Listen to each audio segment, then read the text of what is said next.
I have the red screen, the button that's saying live. We are ready to go. All right. Now, what's interesting is that I just saw the live for like 16 seconds. I thought it was a countdown. I'm like, nope, going the wrong direction. Okay, yeah, no, we're actually really live.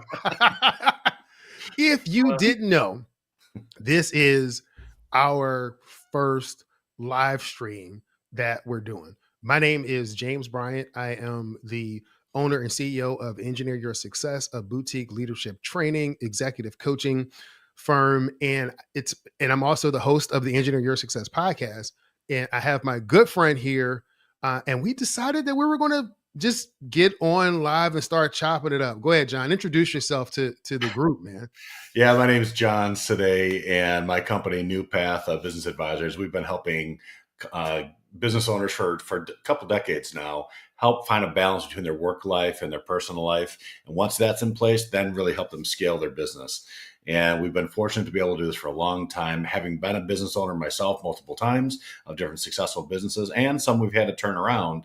We've had the opportunity to sit in the chair. So we're not talking theory here. Like James, we're both talking practical application from years and years of experience, thousands of hours.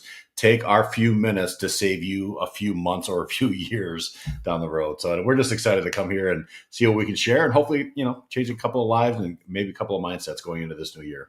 Yeah, one of the things that we talked about when we were kind of putting this all together and doing some brainstorming during the winter break, so to speak, is what kind of impact do we want to have in the people in our circle? So I'm streaming this to my channels, John is streaming it to his channels, and we're thinking, what kind of impact do we want to have? And part of that is we're coming up with what we're going to call this right now. It's lead better, live better. And we're talking about real leaders, which is John and I. We're going to talk about the real challenges that you face because we face those challenges and our clients have faced those challenges. But we're also bringing to you real solutions because that's what we have done for ourselves and for our clients. Absolutely. We are imperfect people leading other imperfect people, but we strive for perfection, which is sometimes can be a good thing, but not kept in check. It can also be very draining.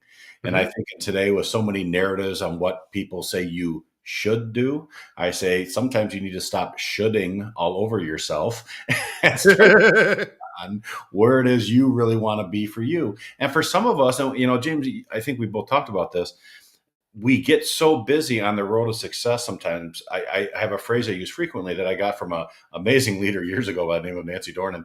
She says, if you don't watch where you're going, you're going to end up where you're headed. Yep. So part of what we try to do is, hey, let's take a pause. It's a perfect timing now. We're here starting 2024, and we're looking at this new opportunity ahead. And let's define what our ideal life should be. Then figure out how you get your business to support it. Most kind of do it backwards. They try to figure out their business, then figure out their life later. Yeah. That's probably why many of them don't hit the goals that they're looking for out of their lives.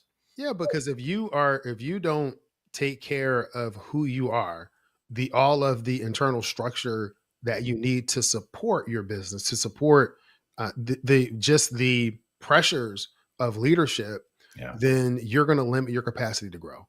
That's absolutely, you will limit your capacity to grow.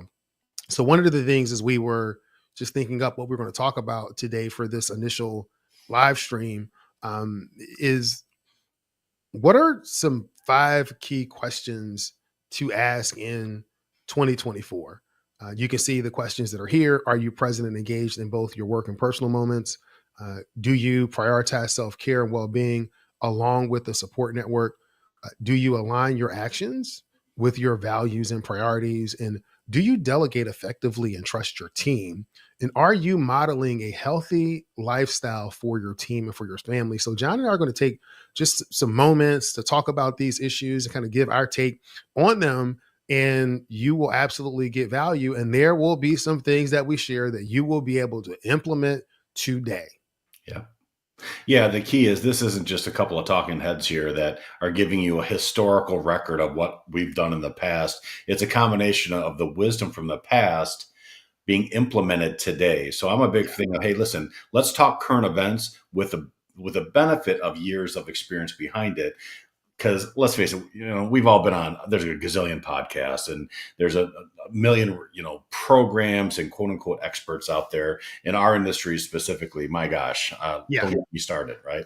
Um, Yet there are so few that have the head, the heart, the connectedness, and the clarity in where they want to go, where they want to go in life. That's what we're really hoping for you here. Now, we're imperfect people giving you some pretty good ideas that you're going to be able to take. And I always say, if you have a coach or an advisor, someone that you trust, that you know, and that knows you, don't take counsel. I said, if I'm speaking on a stage somewhere, I say, don't take counsel from stage. Talk to that person first. Hmm. Same thing here. It might sound logical. Don't just run in and just jump into hey, I'm going to implement because James just said this. Oh, that's amazing. Talk to your coach first because they know. Being one, I always say, listen, that sounds great. Oh, that's an interesting idea. Where did that come from? How Yeah. does that apply? Now that changes what we're going through here. Has that changed? Well, no. Then that's one of those not now kind of decisions. Yeah. Yeah, it is. It is. So let's dive into this first one. So, are you present and engaged in both work and personal moments? And so I'll kind of start with why this is important. Mhm. So I literally just finished doing a podcast. I literally just finished doing a podcast episode where I was talking about this whole work life integration. And I tell a story about being on vacation with my family, but being so focused on my phone or the work emails or what's going to happen that I lost my ability to be connected.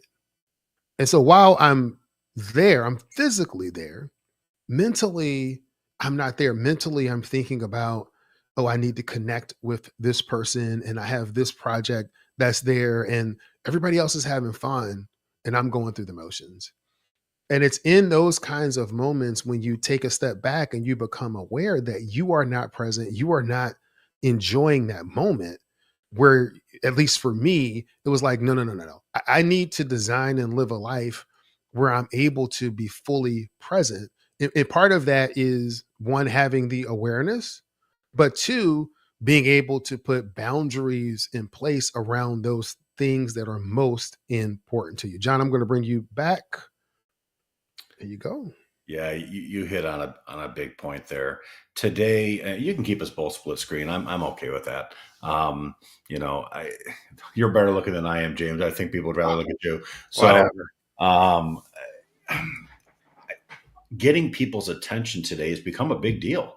Yeah. In this has, even though with all the advancements that these things have brought to the world, there is Hmm. a real serious issue developing, and it continues to grow with lack of attention, lack of being able to be connected.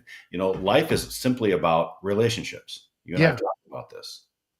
And some are personal, some are business, some are personal within your business.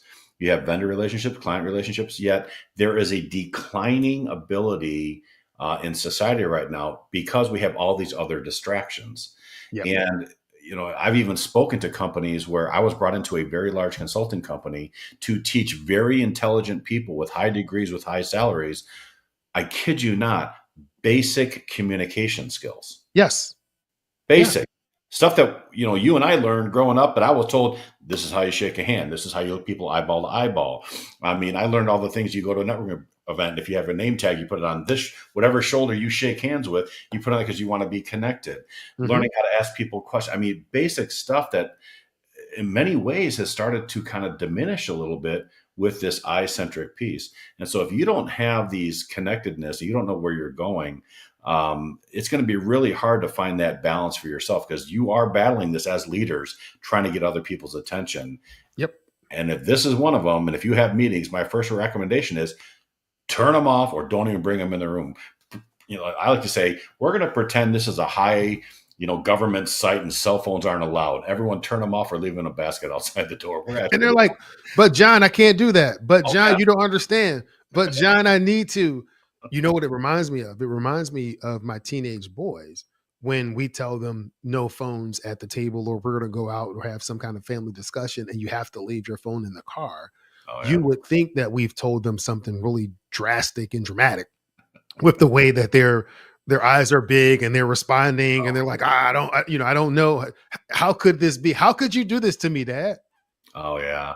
I mentioned to you right before we jumped down here that I had one of my oldest friends in the world stopped in here on the way back from a family wedding in northern Alabama on their Mhm. way back to Chicagoland where I grew up. And in there was this, I had 8 people stop here, five teenagers and one or two that are in their 20s now.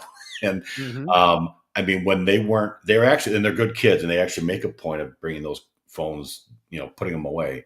But Mhm. wake up in the morning before they're all getting ready. I mean, it was silent. We had 10 people in one room and it was almost silent because everybody Oh was on their wow. phones. Yeah. That was a little telling for me. Yeah, Anyway. it's kind of like you walk into a room, you can see a family that are sitting there, but everybody has their head down Hmm. because they're all looking at the phone. So Sure. they're physically there, but they're really not mentally connected to each other. There is some sense of presence there, but they're not really present in that moment because they're thinking about those other things. Well, if you're a chiropractor, it's a good opportunity for you. A lot of people getting neck issues because their heads are down, their necks. If you're a chiropractor, maybe this has been a boom for you. Not everybody challenges Yeah, some people, but yeah. so anyway. And so one of the next questions that we have here is, do you prioritize self-care and well-being along with a support network? And so, John, I'll let you kick this one off. Yes, the self care, health, eating healthy, working out. It's that time of the year. I was at the gym this morning because I always joke that my first workout is not the push up; it's the push away. Uh-oh, push away the food. You're pushing away the Push food. away. It's. I was raised in a family where if it's like small quantities, you're getting Hmm. ripped off, right? Hmm. Value is determined by how many edges of the plate it can touch, right? Yes. And so that isn't necessarily good as I've gotten a little bit older when my metabolism slows down a little bit. So, but you go into frequently what you see are business, especially small business owners, which is primarily who I work with. Hmm. Um, they work incredibly hard. You have a passion that got you started in something, Yeah. and you work crazy hard. In corporations, you have the Peter principle. You get promoted to your level of incompetency. Yeah. Yet that can take years in some cases because you have a lot of boundaries, you have a lot of buffers, you have Hmm. a lot of bureaucracy depending how big the company is. So you can kind of hide a little bit for a period of time.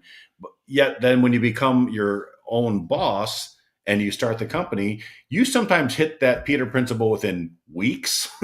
And you realize, and so, but because you're all in, you will just grind it, the daily grind it until you make it. You hear all these things, and that's what comes to the point where the one thing that is most important is your health. Yeah. Now, if I ask you, you'll probably agree with that. Oh, my health is most important. And, for me, I have a foundation in my business called the F5. It's faith, family, freedom, finances, and fun. Hmm. And it wasn't always in that order, mind you. Um, Let me so guess. Fun used to be up top. Fun it used to be was, up I top. say it was definitely in the middle of the pack, upper middle of the pack at one point, and so in that part. Yet when it comes to the health piece, we've all had such. We came through a season where there's a lot of health scares with COVID and Yes. everything else going on, and we've all know somebody that's had something happen. But these are things that we tend to devalue when it comes to my own personal health, mental health, and we're going to talk about having some spaces for that.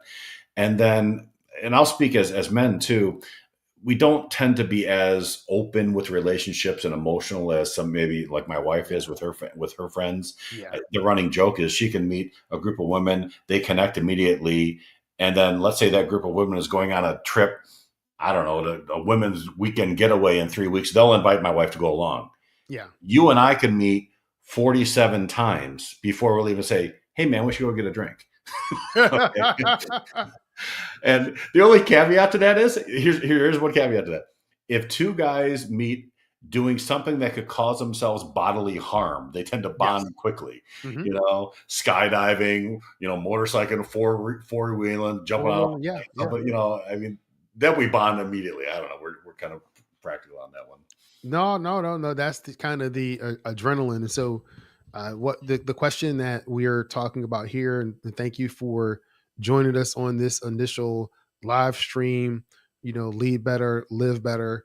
And so, a few of the questions we've already talked about: are you present and engaged in both work and personal moments? And now we're talking about, do you prioritize self-care and well-being along with a support network?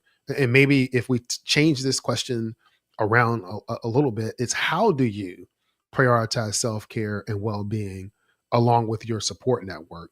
So when I think about that and start thinking about the how, again, it goes back to priority. So John said when he was talking about health, how health is very important to him.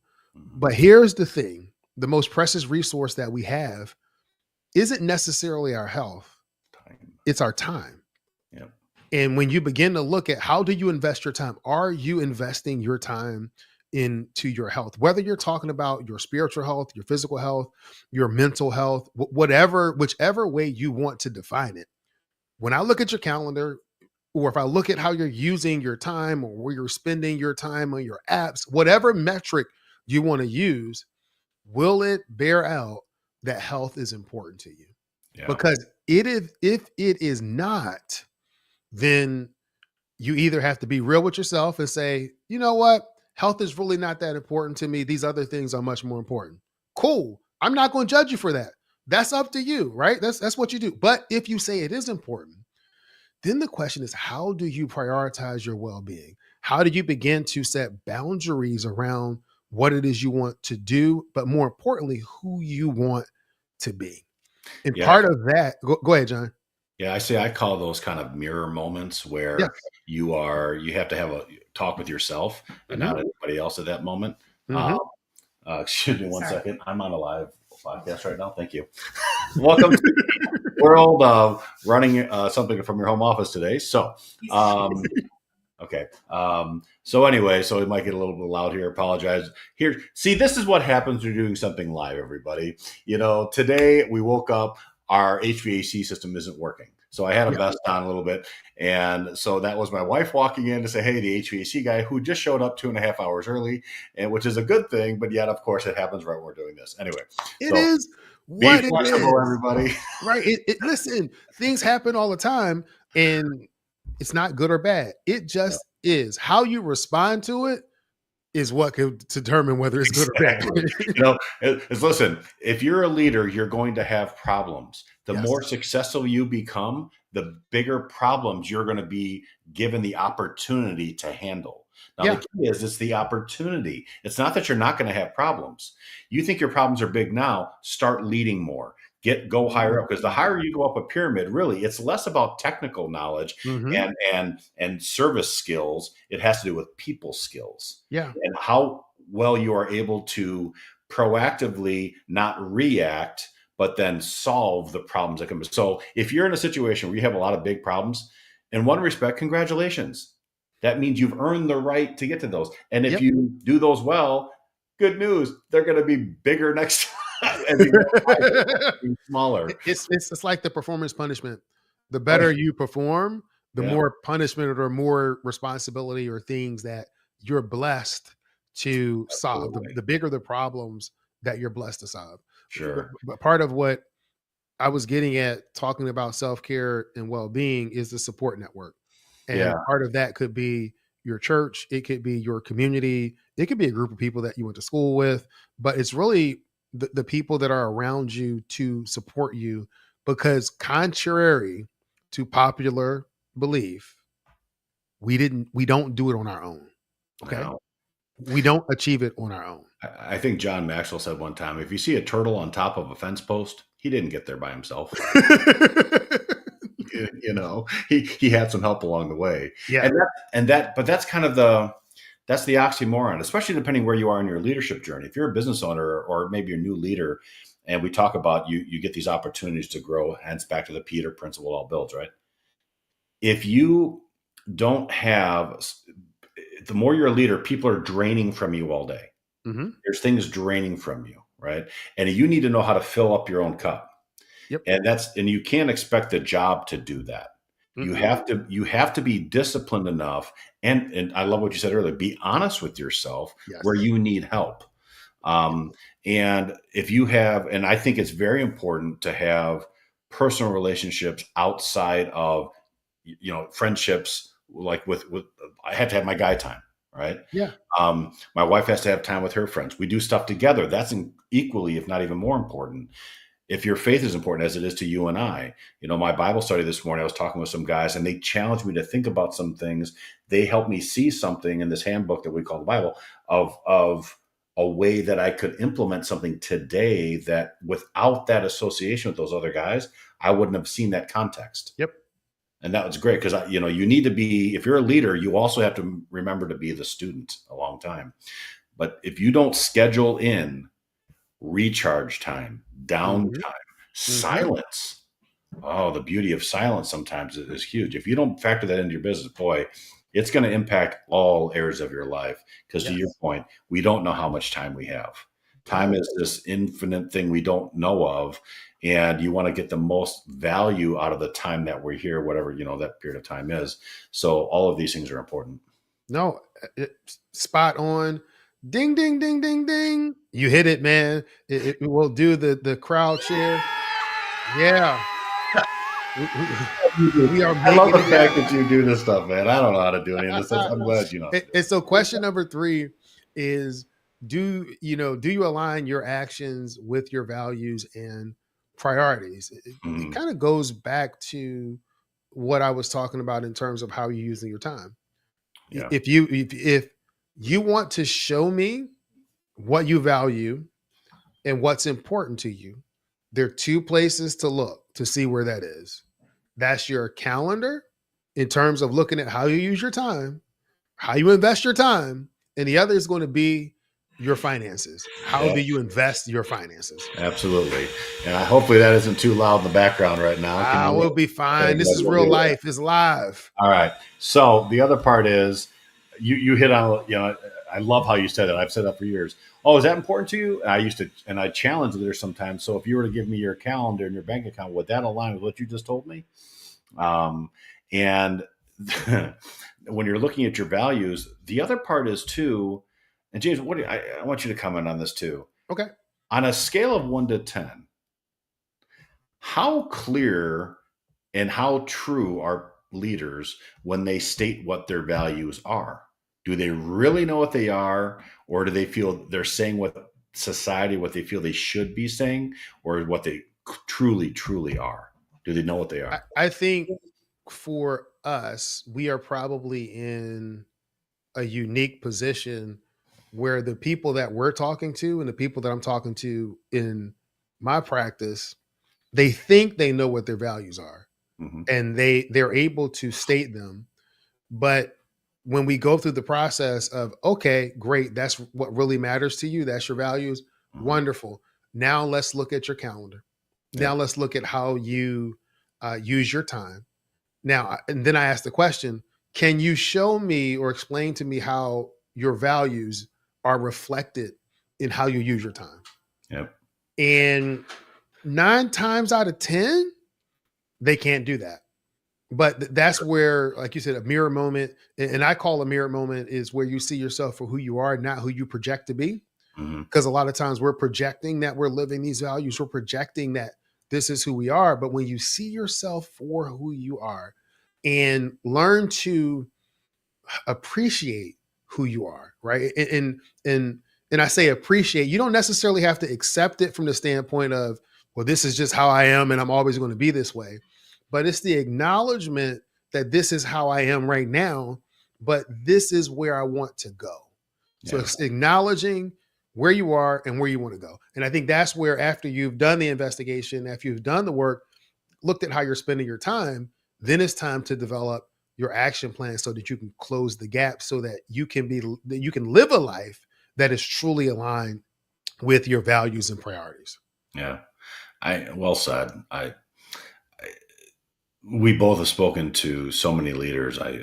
Thousands I've spoken to over the years, and I remember in my corporate days, I had the opportunity to speak with about 1,500 to 2,000 leaders in what I did for a living. Mm-hmm. And out of all of those companies, I can legitimately say probably less than 50, if even that high, had what I felt was a good balance between work life and personal life Yeah. that integrated well.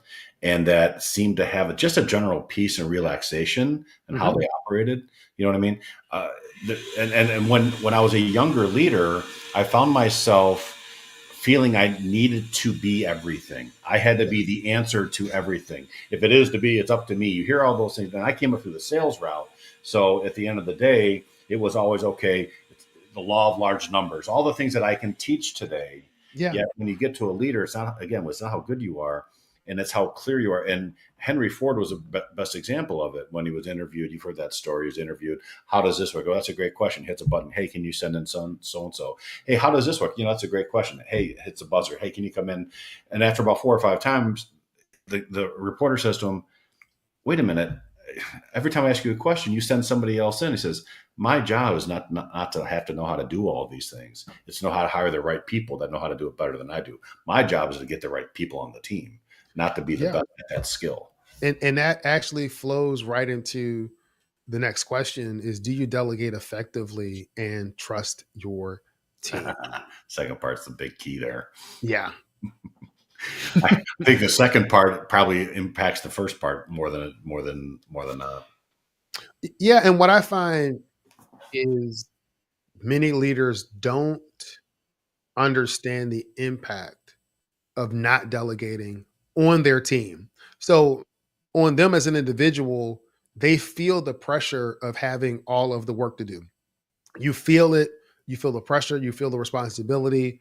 And because you're so used to pushing through, you continue to push through in that moment. Mhm.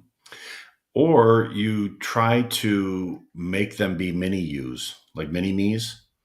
Yeah, but that's like the mini yous or mini me's is is micromanaging Oh, when absolutely. you really try to micromanage and you're assuming about them. But the point I wanted to make is that when you don't delegate, what happens is that you remove or you inhibit the ability of your team to grow Absolutely. because they're not being challenged. You're taking on every challenging aspect and they're not working through to build the muscles that they need to be able to be the leader that you're going to need them to be when you're ready to go out and do other things, when you're ready to sell the company, when you are ready to do Yep. something a little bit differently. Maybe it's look at business a different way, or maybe you have to go do more business development or travel. If you don't delegate and allow those leaders to grow, you're going to be trapped Hmm. by the work that you have to do. And you're trapped by your own self-limiting beliefs in them and in Yes. yourself. It's that old phrase that I think a leader, Rich DeVos, in his book years ago said, delegate or stagnate. And it's so often the reason I think some people have a challenge delegating because they've never actually seen it modeled well for them. And now they're the owner, or they're the leader, and they're trying to help other people do the same thing. And by doing that, then the challenge that they have is they're kind of, I use a kind of a swag theory. I won't tell what the you're just, it's a wild guess, right? That you're going for something. And then you need to give space to your people to make honest mistakes, growing opportunities, chances to teach them a better way to do it. Yet I think sometimes we have an idea how something needs to be done. This is what needs to be done. This is how I want you to do it. So people become robots. But that also keeps owners so dialed in and tied into their business because they feel they have to have their fingerprints on everything. And man, that is one of the biggest challenges I see with leaders all the time. I said, you need to not only delegate it, what's the worst thing that can happen? Okay. Yeah.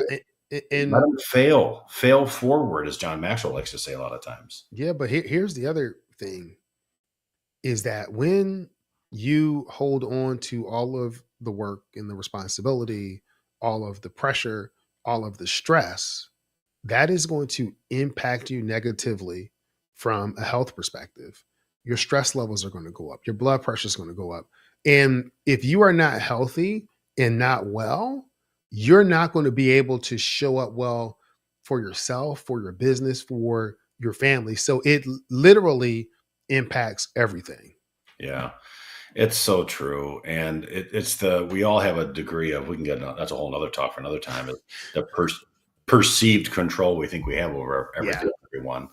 And if we don't learn, or if you don't learn, if I don't learn, and I think of my early leadership in my 20s to now when I just celebrated my second 49th birthday, you know, I still have a hard time with that other number, you know, so we're still working on it.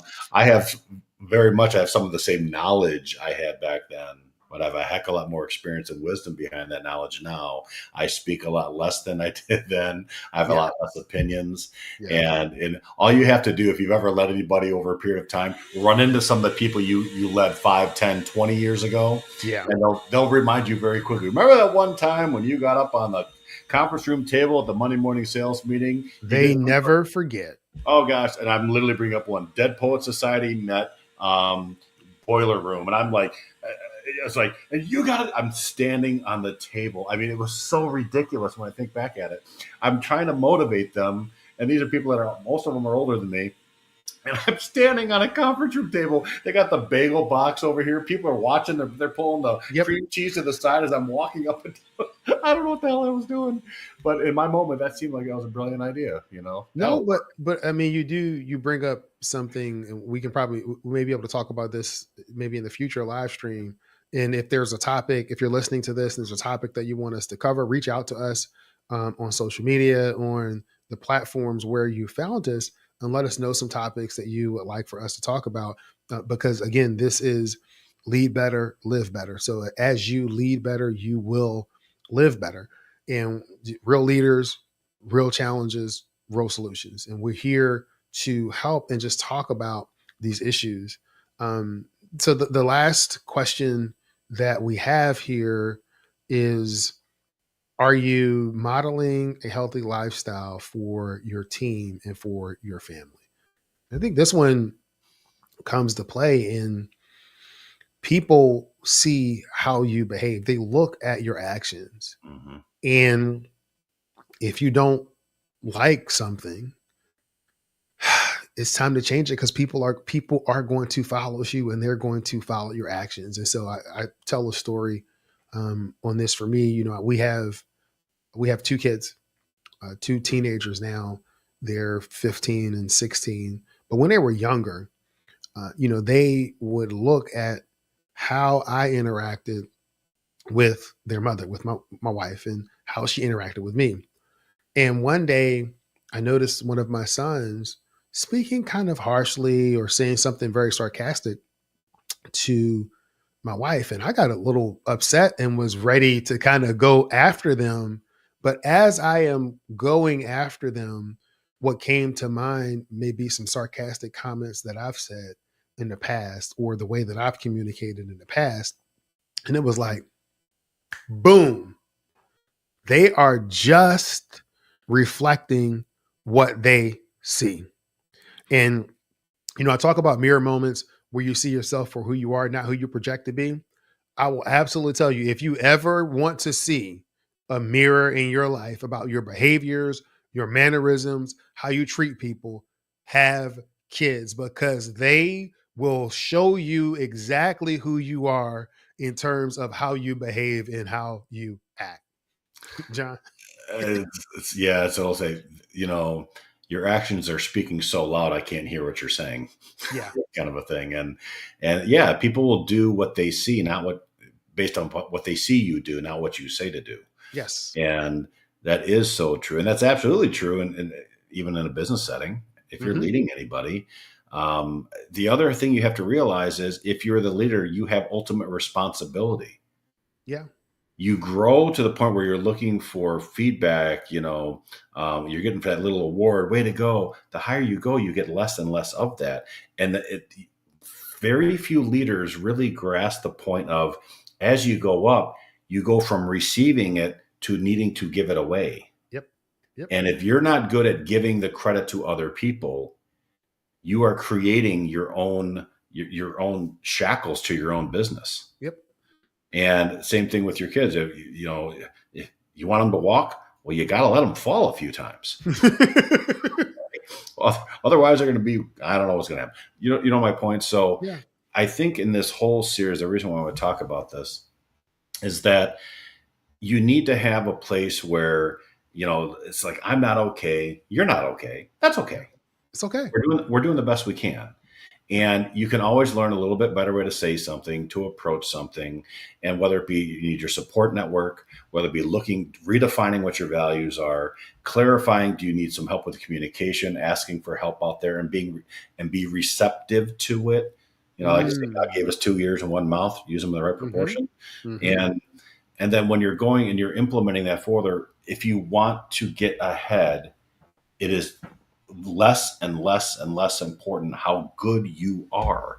It's how good you are at getting the more talented people. If you're the smartest person in your team, in your company, I will tell you, you have a very big limitation in your company. Yeah. Yeah. This is true. That's And the why I'm, way I'm working with you, James. You know, Trust me, if and anyone knew how technically illiterate I am, you're good. and I'm impressed by the littlest things that James can handle that part. Anyway. Well, when you talk about being receptive, kind of the way that I look at that is the kind of a two sides of a coin. On one side is curiosity, where you're really being curious and you're looking for information. On the other side is openness, where Yeah. you have the ability to be open and receive information. A lot of what we've talked about kind of fit into a framework that I use, the 5 B's of effective leadership: be real, be whole, be open, be curious, and be present. So, And just thinking about all of that and being able to embody effective leadership as you continue on your leadership journey. As John has said, none of us are perfect. And you may look at others and say, wow, I wish I was like them. Well, they weren't born that way either. And they had some ups and downs and things that they had to go through. And so don't discount your journey. Your journey is important. You're just like when we talked about delegation and how delegating to your team, it helps to build their strength.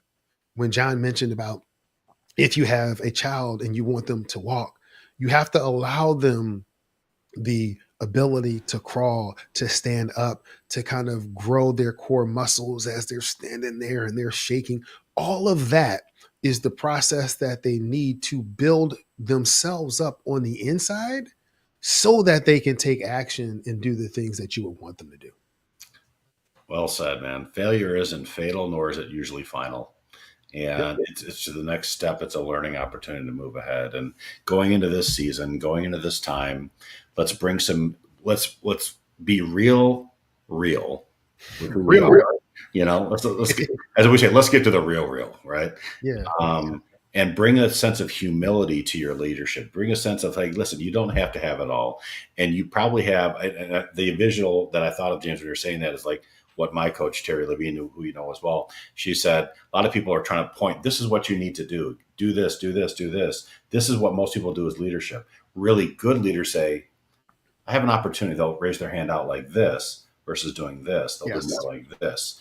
Extend your opportunity, extend your value to your clients, extend your help, and let other people come back and help you. If you go into that in this truly consultative student leadership, servant leader role, it's Mm-hmm. amazing how 2024 could be, and I truly believe it will be the best year some people have ever had. And I'm hoping it's going to be the same for us too. That's my plan. I believe it will be. Um, Who because doesn't want more in 2024? I know I do. Yeah, well, we'll see. I'll let you know how many people are at the gym in a week, and then the next week, how many people show up. Because it's what's easy. What is it? Jim Rohn said, "What's easy to do is easy not to do." Mm-hmm. And there's that slight edge difference, like Jeff Olson talks about. That slight edge, seemingly inconsequential decisions we make every day.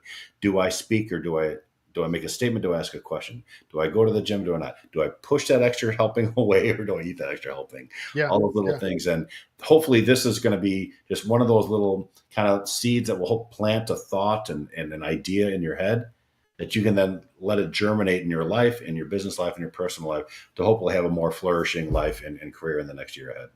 Yep. Absolutely. Well, John, do you have any other parting words as we are about to end this initial Lead Better, Live Better live stream? No, I think we covered a lot for the first one, and good advice somebody said to me one time: when you're speaking and you're trying to motivate people. It says the mind can only absorb what the butt can endure. And I think we hit our limit on this one. So, All right, everybody. Thank you for joining us. Be on the lookout. We're going to be scheduling some of these coming up, in the next few weeks with some topics that we're going to talk about. And it's literally going to be very similar. Where John and I are going to come. We're going to talk about these topics. We're going to give our take. We're going to talk about what we've been able to take our clients through. And we want to be here as a resource for you. You continue to be great this week, and we will see you in the future.